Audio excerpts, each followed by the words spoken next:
All right, let's get right into one of the most bizarre true crime stories you'll ever hear.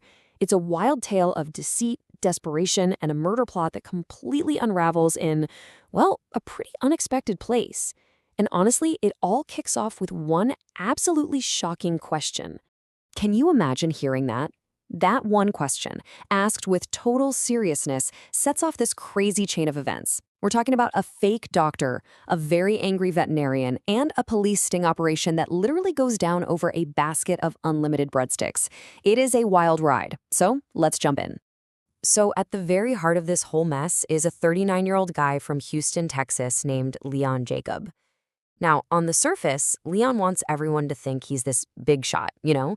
He's always telling people he's a doctor, maybe even a surgeon. But the reality, oh, it is way, way different.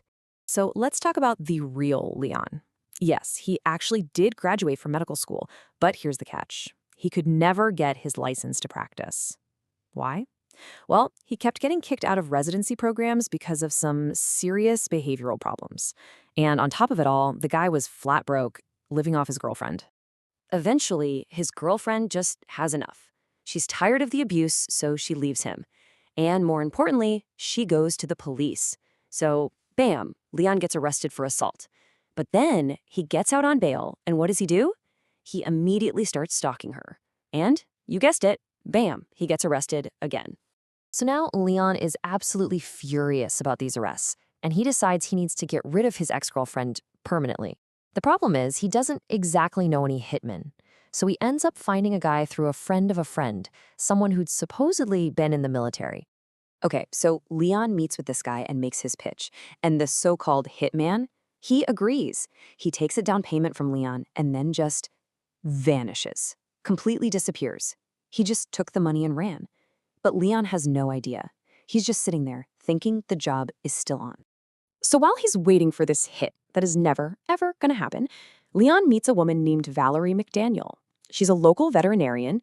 They just click instantly, and within weeks, Leon's moved into her condo. The thing is, Valerie has her own dark history with an ex-spouse.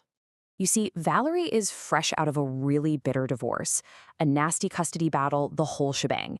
And to make matters worse, she owes her ex-husband a staggering $1.2 million. It was for buying him out of the vet clinic they started together. And that massive debt is just eating her alive. And this is where their thinking gets so twisted. Leon eventually tells her his whole plan to have his ex killed. Now, instead of being horrified, Valerie sees an opening. She basically says, hey, why don't we make it a 2-for-1 deal? Let's add my ex-husband to the list. They thought they could solve both